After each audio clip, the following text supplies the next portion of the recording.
Medieval Combat Video Review. This one, by special request from Rithkin out of An Tir, is Duke Sven of, I believe it's Ansteorra on the left, versus Duke Sean of, I know it, Atenveld. Artemisia? Atenveld. Oh, it's Artemisia, I think. It's one of those eight kingdoms. Anyway, so this is SCA practice combat. And what that means is we don't know for sure if these gentlemen are working on any particular things, if they're training particular objectives. So I'm just going to assume that they're fighting their hardest, though there's a chance they're doing something else with their training objectives. This is a series of passes between the two of them. SCA combat is done with rattan, which is basically wooden swords. It's full body, full contact, full power. I should say mostly full contact. Basically, you need to hit your opponent hard in the head or body with your weapon to disable them for the fight. So basically, you win with a head or body shot.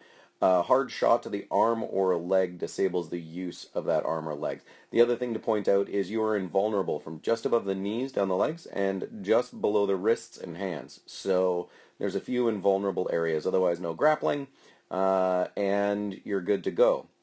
A couple things to point out right off the bat. Obviously, this is a right-hander with a sword and shield, and I secretly know he's a right-hander with two swords. So we've got a bit of an interesting style matchup. And if you're curious, yes, I am going to have to make a Yo-Dog joke with this. I apologize in advance, but Yo-Dog, I heard you like medieval combat video reviews of Duke Sean versus Duke Sven. So we put a bonus Duke Sven in your medieval combat review, so you can Sven your medieval combat video. I just lost a bunch of you. Anyway, imagine a clever Yo-Dog joke. Let's jump in. So right off the bat, I'm gonna tell you both of these are very high-level fighters. They're both better fighters than I am. So my analysis might miss a few things, might oversimplify. But I'm just going to do my best, and hopefully you'll bear with me. Let's give this a go. We'll take a look at this one pass at a time.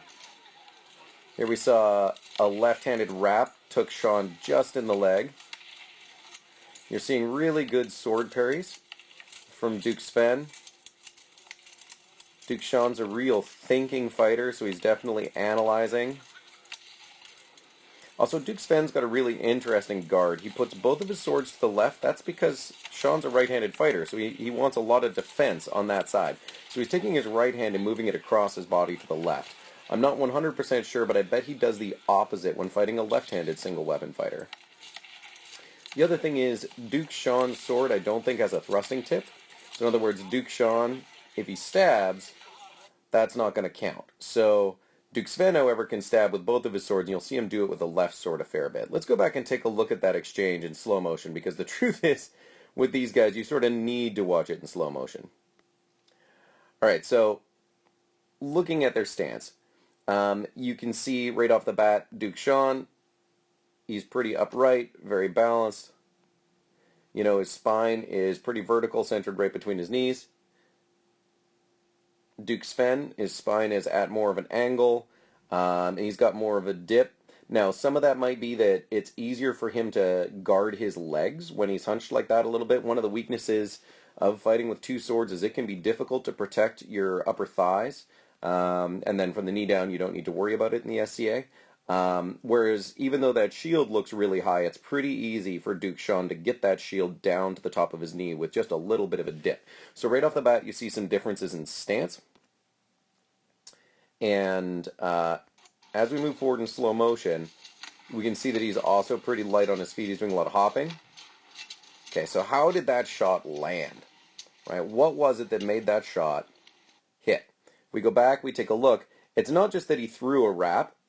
It's that he did a couple things here. One, he pushes the right sword forward, engages Sean's blade. Now, Sean has just a little bit less ability to move his sword around. Sean's also coming forward and up with that shield, which creates the opening a little bit for Duke Sven to get around. And if you take a look, see if I can use the angle tool. That's a really wide step that Sven is taking to get, that Sven is taking to get that angle. So takes that big step forward, even lifts his back foot off the ground a little bit.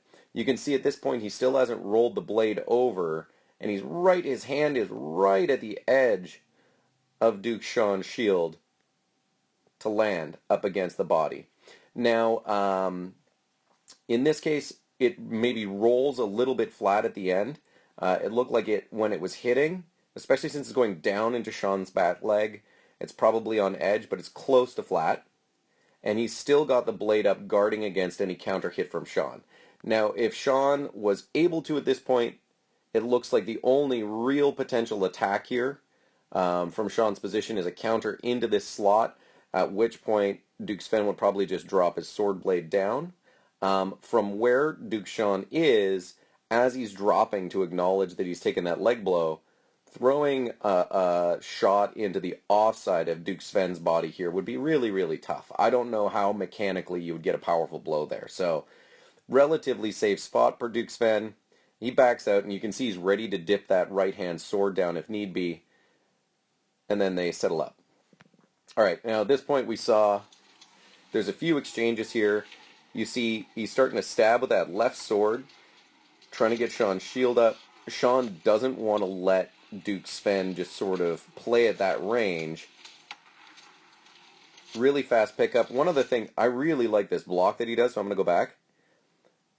Here, it looks like a little bit of an odd stance, but he's got, with his basket hilts protecting his hands, which again are invulnerable targets, that's almost a wall of block that he has there. So you can see that he's also got the ability to uncork that sword into the body there if need be, if there's openings, but he's sort of in that sort of crossed up position. It looks a little awkward if you don't know what you're doing, but he can uncork this one this way, he can uncork this one this way, and meanwhile he's got the great wall here for great block. So it's kind of a cool spot to be in. You see them play back and forth a little bit. Duke Sven also more than comfortable getting out of range. He's not going to rush in and try to get belly to belly with Duke Sean in this fight, which is what a lot of guys when fighting a kneeling opponent will do.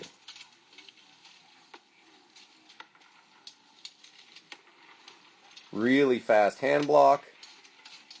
Throws that offside. Sean's got it protected.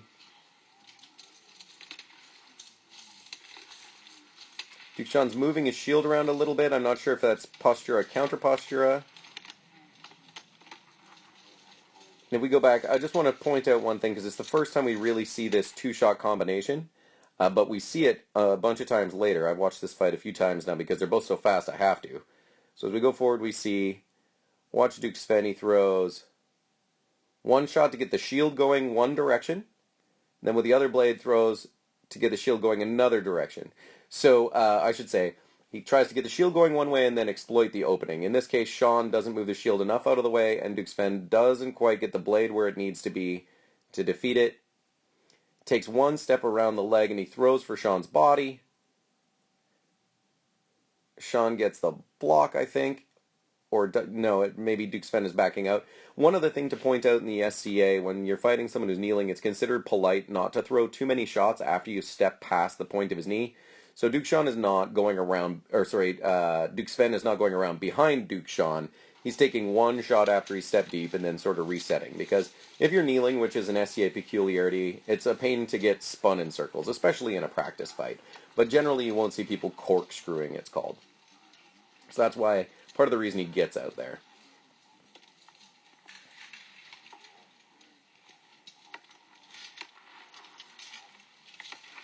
Again, we see Duke Sven more than happy to get out of range, and the other Duke Sven also getting out. And there we see really quick offside. So that's a really good technique. Let's take a quick look at that. Even at slow motion, it looks relatively the same speed as I throw my offsides.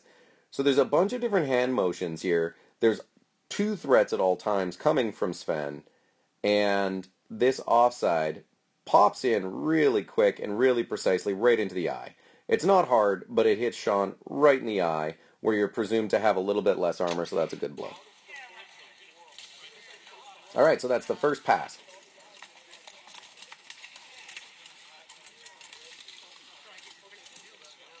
Got a few more passes coming up here. All right, similar guards.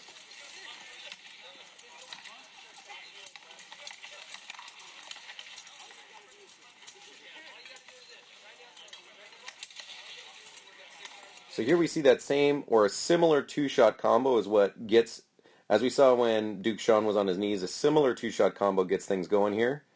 Duke Sven throws one to get Duke Sean's shield moving across his body, and then the other one, as the shield is just starting to recover, there's not enough time, up over the shield edge, and if you look, it's a pretty close angle, but he manages to get around that shield point, and he's more than comfortable coming in. The other thing you'll see is he's doing as he's doing that shot, he's got his right leg back, but he's comfortable bringing his right shoulder forward without the step there and cranks in. So see, he's got his body rotated quite a lot. So what a lot of guys do is they have their shoulder and hip locked together. But what he's done is he's been comfortable sort of counter-rotating a little bit to get that shot in. All right, that's the second pass.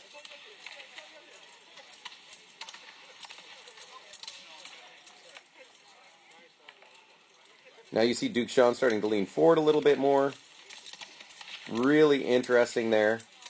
Cool pass here. So if we break down how this pass works, Duke Sean throws two. He doesn't throw a lot of feints, in my opinion. He's getting ready to throw blows, and he's calling them off. And he actually does a double moulinet to the body without finishing the shot.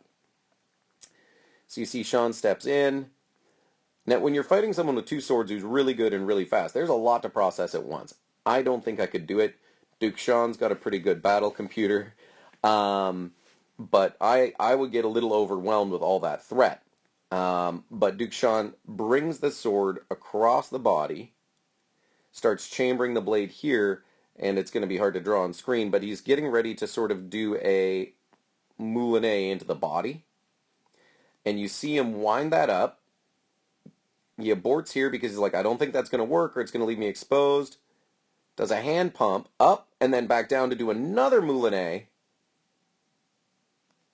And Duke Sven picks it up. He's got both swords guarding against it, it looks like. He maintains, here it looks like he's playing what's called sticky hand. That's sort of a martial arts term. He's basically maintaining contact with that right sword against Duke Sean's sword as long as he can. Duke Sean winds up and gets the shot right down into Duke Sven's leg. But at this point, Duke Sean's a little out of position. His shield's quite high. And up over the top edge of that shield, Duke Sven's able to throw the blow and catch Duke Sean on the top of the helm. So, blow to the leg and a blow to the head. Fight's over. Oh, I apologize. I got that wrong. That first leg shot was a little bit light. Yeah, here we go. Leg shot, a little bit light, as you can see, is just out on the tip. Duke Sven shot to the head, also a bit light. Duke Sean's second shot to the leg, good. Okay.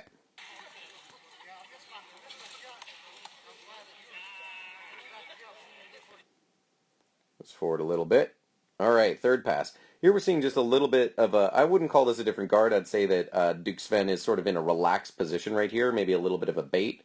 But that left sword, we've noticed now at this point he's throwing a lot more shots with the left sword, and he's also blocking a lot with the left sword. He's sort of almost fighting single sword, and he's using the right just for the occasional shot.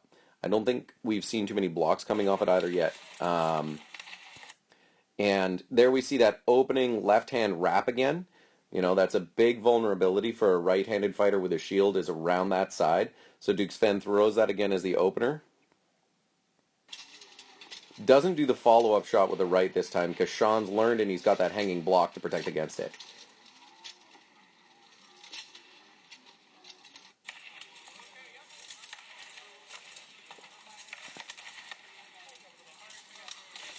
This one I had to watch a few times to figure out what happened, and it's a little quiet. These guys are, you know, they're having good communication with each other, but they're not shouting for the camera. So let's take a look at what happened in that pass. Here we see a bait Little foot tap with the left foot to throw the pacing off, and Duke Sven takes a step in. You can see he's engaged Duke Sean's sword. Duke Sean is also not pulling his sword away, so he's got Duke Sven in a little bit of sticky hand as well. Duke Sven comes in, throws the body wrap there. That might be just above the belt for a killing blow. And Duke Sean throws down at the same time. This shot is already in motion when the wrap lands and hits Duke Sven in the arm. Here in the video, it's always difficult to tell. It looks like that ends up landing a little bit flat, just based on the orientation of the basket hilt. Can't really say where the tape is or anything like that. I actually reached out to Duke Sven and said, did I read what happened in this fight right? Was that a landing butt wrap? Was it a body wrap? Did you take the arm shot? And he says, I think I took the arm, and Duke Sean took it as a body wrap. They talk a little bit about how that blow landed. And yeah, Duke Sean shows the mechanic of the shot. Hand starts back. Whenever Duke Sean starts talking about something, I pay attention. So he's actually got the knuckles pointed away in that direction. And then as he rotates, that's supposed to come in and hit the armpit. In this case, it hit the arm. All right, and here they square up for their next fight. This is the fourth. There's that body wrap again, left hand. Duke Sean's now bringing his sword forward. Little touch to the face, not good enough. So Sean's bringing his sword forward to engage that space. Here we see that 1-2 combo again. And this one, again, just cheating past the edge of Duke Sean's shield. So Duke Sean's got the space. That sword's covering it a little bit. Now, here comes that left-hand body wrap again. Duke Sean has to move the shield over. This time it's an onside shot, and it lands really nice and clean because he got the hand in past the corner edge of that shield.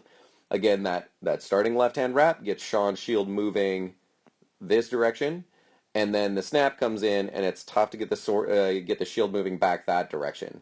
And because Sean wants to be throwing a good counter blow at the same time, where's the big opening?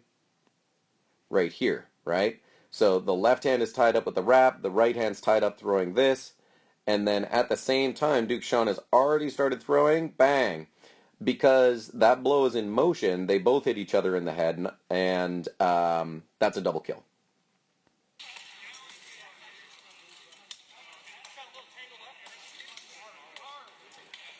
Yes, one thing I'd like to point out on this one, and I think I missed it earlier, it might be worth going back and taking a look, but what Duke Sven was trying to do, he took the shot, what he was trying to do, if we go back, he was trying to land the snap and block at the same time. So first let's show the snap landing. The wrap comes in, snap. Now what he wants to do is, imagine this coming towards the camera. Pull the hand this way and get the sword like this. And that will block across his own head. So he throws the shot and then recovers so his hand is crossed over in front of his face. And the blade is protecting him from Duke's Sean's shot. You can see he doesn't quite get it though. Right? So the shot still hits him. He's got his blade up against Duke Sean's arm. But what he needed to survive the shot was to get the blade there for a parry. So strike and parry in the same blow. That's what he was going for. And Sean's like, I felt like I was tangled on something. I think Sven's saying, yeah, a little. I needed to get that block in the way I wanted, though. So double kill. To be refought. Now we're seeing something different. Look, Duke Sean's got a different... He started to experiment a little bit. If you look, his shield is much more open, it looks like, from this position. So he's rotated the shield away from the camera. So we see a little bit different style there. Comes back in quickly, though. Not quite quick enough to defend against that left-handed leg wrap against. That left-handed leg wrap, sometimes landing on the body, sometimes throwing to the body to tangle the shield up for that 1-2. So this is basically the same blow we saw in the first pass. Here we see feint, feint, feint. The swords are moving back and forward. It masks the body movement a little bit. You're going to see another one of those really big steps from Duke Sven. Bam, there's that big step. We saw this before. Duke Sean is thrown. Duke Sven managed to get the tip of his sword in to protect a little bit against that blow. Right, so he's using his right hand to make the block this time. gets the wrap in. Now, I spoke with Duke Sven about this. He said he ripped his trigger a little earlier that day, so he's not quite getting the sword rolled on edge. So that one lands maybe a little bit flatter than it normally would. But if you look at the motion, it's still coming in at least partially edge. Lands below the belt, however, so it's a leg blow. And Sven's got his sword up to block the whole time he's recovering out. So Duke Sean, and he's also got this one to protect against the leg.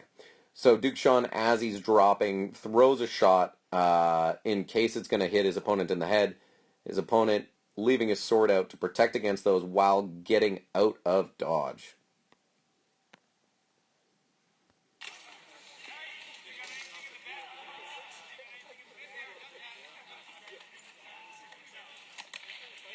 Okay, that same 1-2 combo, right? We see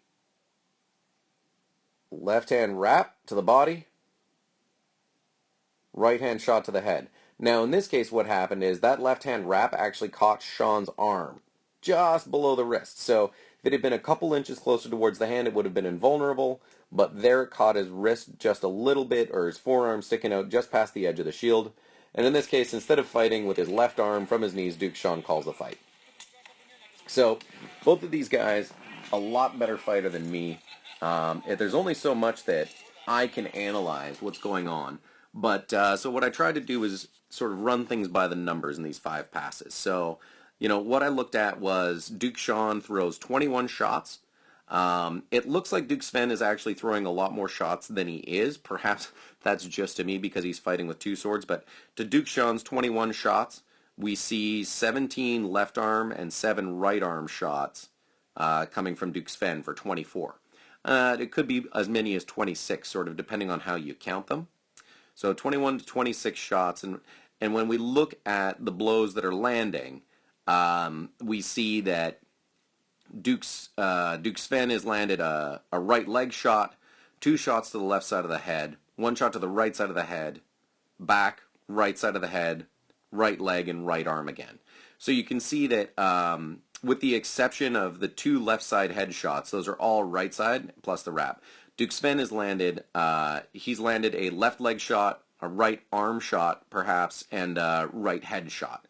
So, we're seeing that at least based on these fights, it looks like that left side body wrap, sometimes to the just below the hip, followed by a right hand cross or offside from Duke Sven is highly effective.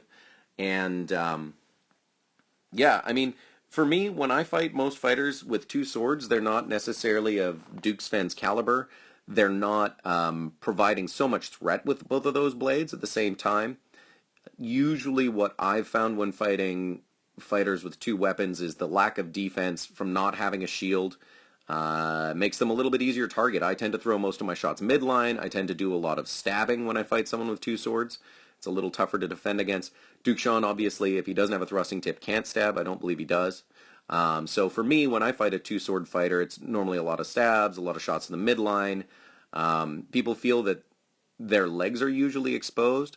I find that they get really good at blocking their thighs, which is the only leg target. So I don't throw a lot of the leg blows. That said, when a 2-weapon fighter forces you to block both directions at the same time, you can get the double kill, or you can commit your weapon and your shield to defense. There's the last really good bruise I got was from someone throwing a deep right blow and a deep left wrap, and it caught just around the edge of my shield, and that was a pretty good bruise I got from it. So against high-level 2-weapon fighters, I'm still figuring out what I would do.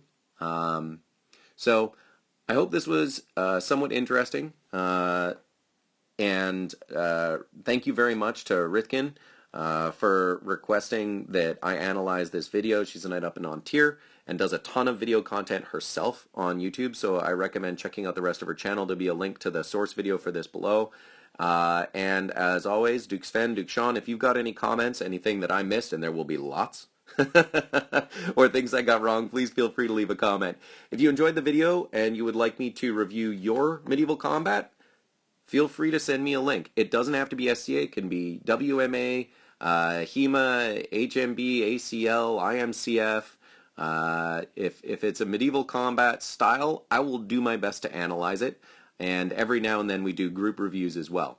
Otherwise, feel free to leave any comments, and thanks very much for taking a look.